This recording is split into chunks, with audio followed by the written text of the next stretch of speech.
there wasn't a single one of them who was earning less than R1 million. And what do these guys actually do? Certainly, the massive consumption by the black elite is unsustainable and has to be reversed. I saw the other day there was the Star newspaper published a whole page about the salaries of the executives of the Johannesburg municipality. There wasn't a single one of them who was earning less than R1 million. And what do these guys actually do? They're earning a huge amount of money now. Multiply that with the many other cities that we have in this country, and you can see for yourself what is happening to the wealth of South Africa. It's being diverted to from the production sector of South Africa to this massive consumption by the black elite, and incidentally to this welfare spending, which reinforces the poverty of the poor Africans. It doesn't solve their poverty. Somebody pointed out to me the other day that South Africa, the South African taxpayer, is unique amongst taxpayers in paying twice for the same thing. You pay for the medical services of the people of South Africa through your tax. But you also pay a second tax, which is your medical aid. You pay a tax to have the police to protect you, the army to protect you, okay, I won't mention Richard Ndluli, but you pay essentially to be protected by the police.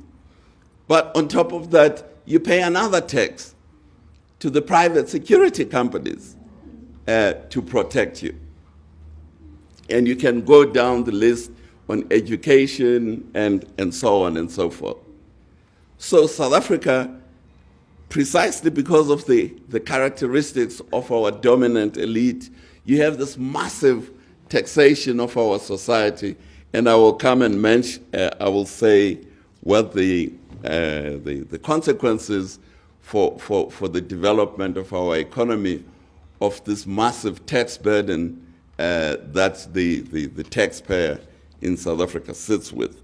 What is interesting about this is that South Africa's government consumption is over 20% of GDP, whereas China's government consumption is below 15% of GDP. Just to give you an illustration of, I was talking the other day to the CEO of BMW, asking him about what car does the General Secretary of the Communist Party in China drives. He told me that he drives a 5 Series BMW, which is made in China. The General Secretary of the South African Communist Party drives two 7 Series BMWs, which are wholly imported from Germany. So that gives you an idea of what the elites are doing to this country. The ANC government is about consumption. It's not about production. The production in South Africa is totally secondary to them, and where production competes with consumption, consumption wins. The first proposal is the development of entrepreneurs. Instead of developing an administrative class, which is what the ANC has been developing in the last 18 years, it has been developing an administrative class. We have to develop a productive entrepreneurial class in South Africa.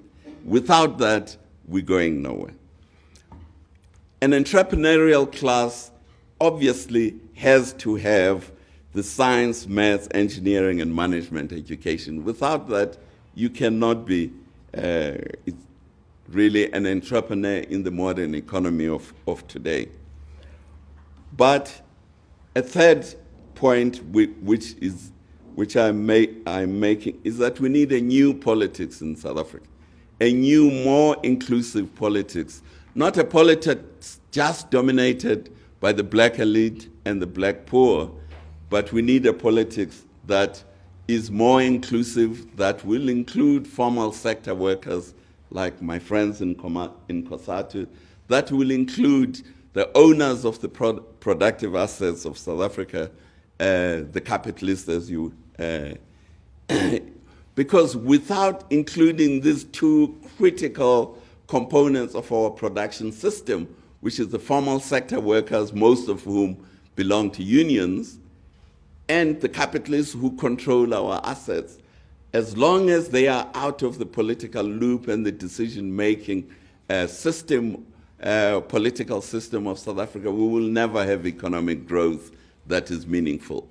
We will be treading water between the 3.5%, which is what is happening to South Africa. Because these two groups, at the end of the day, control the productive assets of this country. And if they are not incorporated into the decision-making of our political system, you are not going to see economic growth.